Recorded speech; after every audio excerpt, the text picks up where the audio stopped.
Bonsoir à tous, soyez les bienvenus dans votre 19h week-end. Voici les titres de ce samedi 5 avril. Peut-on associer dérèglement climatique et risques sismiques? Les chercheurs sont partagés. Une chose est certaine, changement climatique ou pas, chez nous, la Terre continuera à trembler. C'est notre dossier du soir. Chikungunya, dengue, des maladies causées par des moustiques. Et vous le savez certainement, le dérèglement climatique est reconnu comme facteur majeur de l'expansion de ces virus. Des conditions climatiques au cœur de la 4e édition de Déclic Matinique ce samedi à l'écolieu de Tivoli, en présence de chercheurs de Météo France, Antilles, Guyane.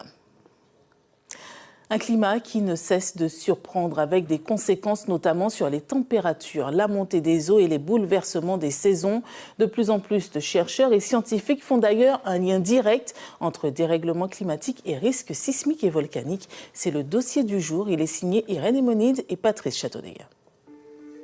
Dérèglement ou réchauffement climatique, les thèses sur ces questions sont de plus en plus nombreuses sur la toile. Fortes précipitations, ouragans majeurs ou sécheresse. Des études climatologiques en parlent depuis plus d'une décennie. Des faits, des discours qui n'étonnent plus vraiment. Effectivement, on analyse les données sur les séries longues, de 30 à 60 ans.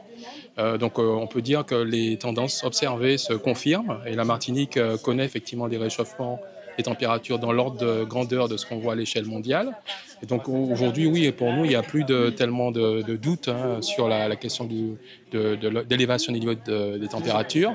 Et il y a de moins en moins de doutes également sur le fait que la machine climatique est en train d'être bousculée et que ce qu'on avait dans nos habitudes en termes saisonniers est en train de changer. Un dérèglement climatique associé également au risque sismique. Là aussi, les thèses sont nombreuses. Mais sur ces données, les chercheurs ne sont pas tous sur la même longueur d'onde. Exemple avec le récent séisme de Birmanie.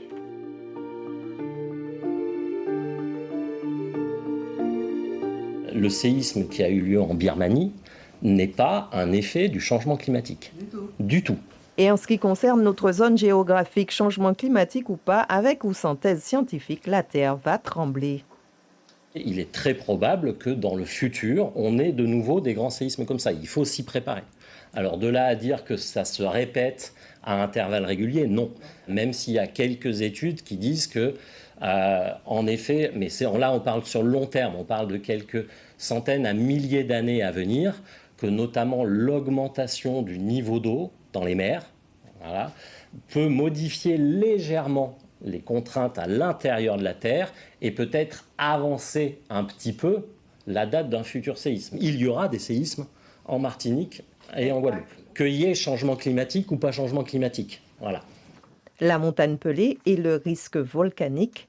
La vieille dame va également se réveiller tôt ou tard. Le lien entre dérèglement climatique et le volcanisme n'est pas avéré. La donnée scientifique pour l'instant n'est pas encore suffisamment fiable pour l'affirmer. Donc les volcans sous-marins, on n'est pas concerné aux Antilles? Alors les volcans sous-marins, nous sommes concernés aux Antilles puisqu'il y a à 230 km dans le sud-est de la Martinique le Kikemdjéni, qui est un volcan de type péléen, donc ce qu'on appelle les volcans gris, donc un volcan plutôt explosif. Mais là encore, je répète, le Kikemdjéni, il était classé en vigilance rouge en 2018-2019 et peut-être même 2020, mais là encore, c'est la vie naturelle et le fonctionnement naturel de ce volcan. Ce n'est sûrement pas le dérèglement climatique qui est à l'origine de la réactivation de ce volcan. L'OVSM a enregistré cette semaine 9 séismes tectoniques et 2 volcaniques et le niveau de vigilance jaune déclenché le 4 décembre 2020 pour la montagne pelée est toujours d'actualité.